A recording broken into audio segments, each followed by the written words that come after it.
An unfortunate cornerstone of society is oppression. Philosophers have pondered to what extent bigotry and bias plays in the mind of the average human. I mean, we all hold unfair beliefs, and we all judge those who are different and undeserving. And as a result of this flaw of human nature, many groups and social classes have been forced to endure. Gamers, Redditors, quirked up white boys with swag.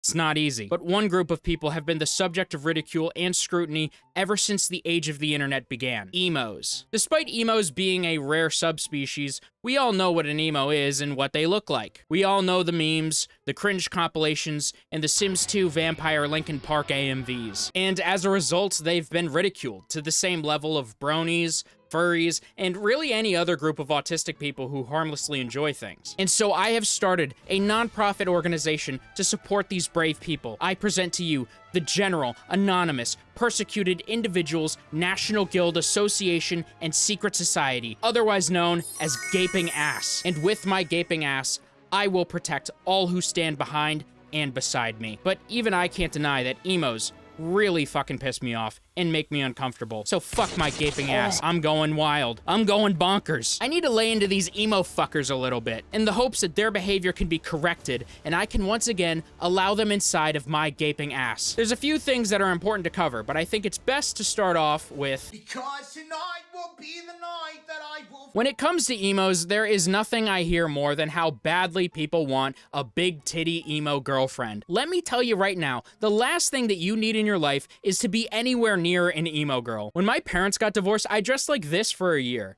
Okay? A divorce is worth just 1 year of being emo. Imagine how fucked in the head and how much trauma and mental illness is required for you to dress like this past the age of 17. And I totally get it, right? Like, you see these, like, emo girls with the split hair on TikTok, and I know that these girls are nice to look at. But that's as far as it goes. Emo girls kind of remind me of sex dolls. They don't have a driver's license, they don't brush their teeth, they don't clean themselves, and there's only one thing that they're good for. The only difference is I don't have to sit down for 30 minutes pretending to care about my sex doll's failed candle business, nor do I have to sit there and pretend to give a fuck about its relationship with its father. You are in your 20s, you're addicted to cigarettes, you have Hello Kitty bed sheets, you make TikToks, and your hair changes color every 2 weeks. If I was your dad, I'd fucking hate you too. In fact, I hate you already. Imagine how much worse it would be if I wasted 18 years of my life raising you. I personally went on a date with an emo girl once. She started barking at strangers. You can't even make this shit up. She said it was this game that she plays with her friends called harassing, where you just try to scare strangers in public. Now, I know what you're thinking. Oh my god, I so need her. No, you don't. Emo girls and goth girls are literally just in real life yanderes. They will become obsessed with you so quickly, and then once you finally have had enough of their unpleasant personality, they will literally fucking kill you. Or try. Or at the very least, they'll make sure you experience every twist and turn that their borderline personality disorder has to offer. If I wanted to get screamed at by a deranged lunatic, I'd just go to Hassan Piker's house and tell him I'm transgender. Now, I'm gonna make a good faith effort to not make this entire segment a misogynistic diatribe, so I suppose I will start roasting emo guys as well. When I started dressing emo, I genuinely thought girls would like me for my commitment to self-expression, and if that's how you feel, I have some bad news. You may be surprised to find out self-expression isn't enough to win a girl's affection when you're a whiny and insecure douchebag. Oftentimes, emo guys will attempt to convince you that they're sweet, soft, small beans, but then the second you get to know them, they start screaming in your face and touching things without asking. There's a reason I was able to make so many Warp Minds of Warp Tour episodes. It's because 95% of emo guys are genuine pieces of shit. Not everyone can be Johnny Gilbert, okay? I wish I could. But I can't, and I try. Emo girls are inherently mentally ill, but emo guys are ontologically evil. They are self-centered, abusive, and manipulative sociopaths who constantly play the victim because their mom isn't nice to them and they still haven't gotten their dick sucked yet. Emo guys are arguably worse than emo girls because at least emo girls are capable of being pleasant in some contexts. Emo guys are mentally unstable pick-me's who will guilt trip you into caring about them way more than they deserve because they are massive sex-hungry manipulators and view all all women as targets, which, to be fair, is how I would describe most men's behavior. The difference is that the emo guy pretends to be bisexual to feign some kind of disconnect with masculinity, despite the fact that he has never and will never even consider having a gay experience. All it takes is to have one homoerotic thought, and they can justify lying to all the women they meet about their sexuality in the hopes that they'll be considered to be not like the other guys. I'm not like every other guy you know. I like watching BBC on my iPhone. Can I hit? No, you are a pussy, and most women are not interested in emo guys. They like the idea of emo guys the same way men like the idea of emo girls. They're nice to look at online, but they look like shit in person, and they're boring as fuck. No, I won't live to see. It's a common meme, basically a stereotype at this point. But as we all know, stereotypes are typically derived from some form of truth. And I can promise you, every single emo person on this planet has said some variation of the phrase, "It's not a phase, Mom. This is who I really am on the inside." First off, if the person you are on the inside, like the core of who you are and will always be, is a chronically depressed loser who complains about everything, you are a waste of oxygen, and you should feel bad about that. You will never contribute anything to the world if this is the core of your personality, externalized through fashion. Let's be real with ourselves, okay? You saw someone on the internet and said, "Hey, I kind of want to look like that." I saw Andy Biersack and I said, "Well, I want to be hot too." How convenient that the person you are on the inside happens to be the same person everyone else on Tumblr is. A community built on being unique and freely expressing yourself, and everyone is the fucking same. Even if it is the person you are truly on the inside, that doesn't make it okay. It's still bad. If one of my friends who really liked rap music started dressing like Flava Flav, do you honestly think I would believe that's who he truly is on the inside? But even then, that's fine, because most other communities who dress similar or have similar mannerisms don't try to pretend that it's derived naturally from their personality. They just do it because they like it, and realistically, that is what emo people do too. Emos are essentially just country music enjoyers with lip piercings. The problem is that they have to pretend that they dress like vampires for a good reason, as if people dress any way for any reason at all. Emos feel the need to rationalize why they dress the way they do because they know everyone is judging them for it. And they want to have a good excuse for doing it, but don't seem to realize that just liking something is a perfectly good enough reason. The problem is, despite being unique individuals, emos deeply care about what other people think, which is why they feel the need to rationalize their actions to people that ultimately don't give a shit. You aren't special, you aren't unique, and you look fucking stupid. Which is fine, by the way. Most people fall under that description, so stop pretending that you don't, okay? Also, you better hope that it is a phase, because if you don't grow out of being emo eventually, there is something deeply, deeply wrong with you. I do not want to see 60-year-old emos wearing bright neon shirts. If that happens, then just glass the fucking planet. We gotta start over.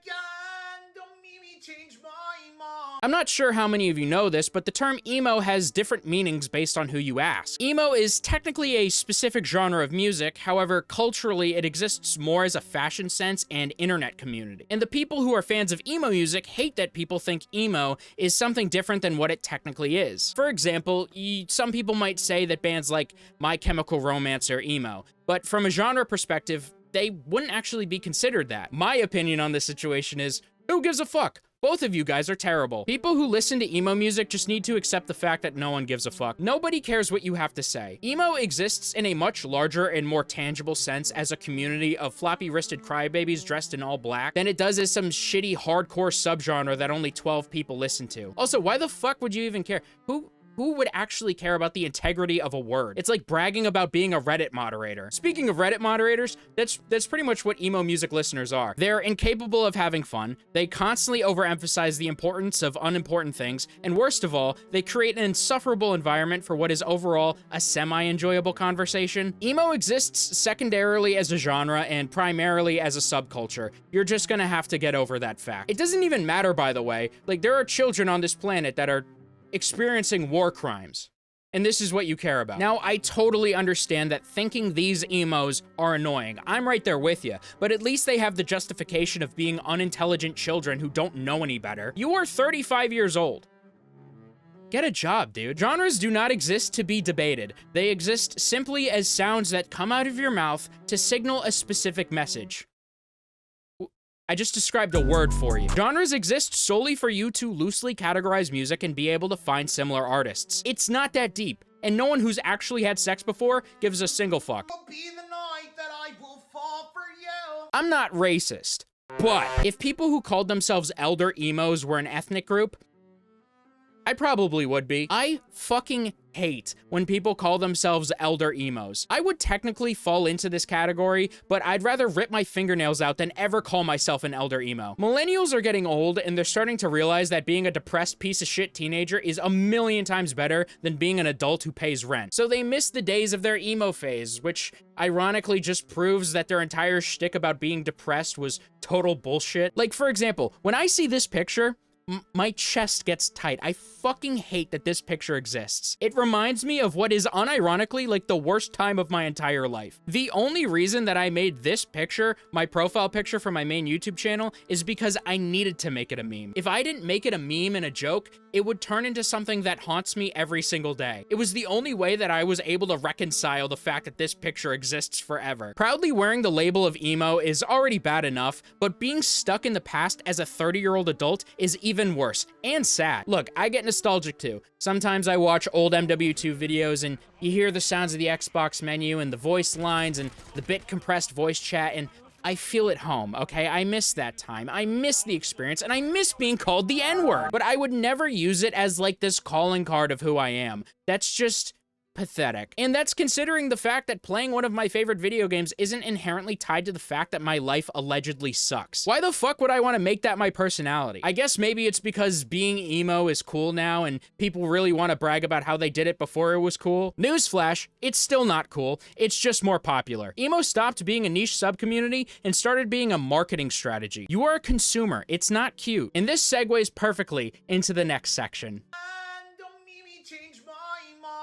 I've already mentioned how emo has gone from just a hardcore subgenre to essentially an entire subculture, but lately we've seen a third evolution of emo, that evolution being capitalism. A lot of the fat cats in suits saw how successful and marketable emo subculture was with the success of bands like Pierce the Veil and Bring Me the Horizon, and they realized there was an untapped market just waiting to be exploited. And this is around the time that we started seeing artists like MGK, Youngblood, and Lil Huddy start to make alternative music. This music walks a very thin line, representing both alternative music and synthetic industry music while managing to fail to execute both. Yet despite this, these artists have managed to carve out a name for themselves. But MGK and Youngblood are not to blame for this. It has always been this way. They just made it worse. Most people are consumers. There are very few people on this planet who will actually put more into the world than they'll take. Alternative music communities are perfect for market consumption since most of the people in them are miserable, talentless losers who have nothing better to do than to buy shit. When you're incapable of creating anything or doing anything interesting, the best way to get dopamine is to just buy yourself something. Why else would I have $500 of Fortnite skins that I don't use anymore? And it's funny because I remember emo kids back in the day being so against name brand stuff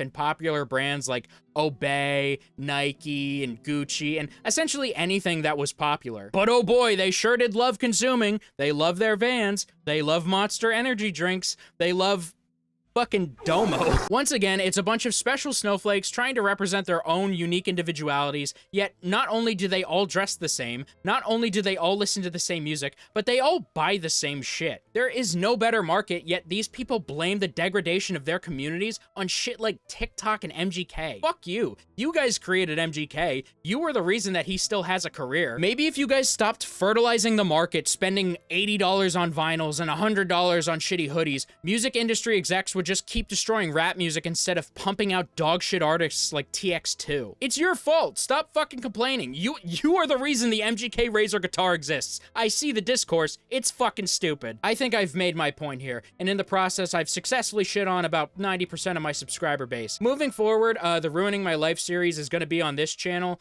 The main channel is going through kind of an experimental phase, so this series is going to be here from now on. Let me know in the comment section below if there's anything you want me to rant about for a future installment of Ruining My Life. And make sure you smash the like button and subscribe for epic sex. And I'll catch you in the next one. See you guys.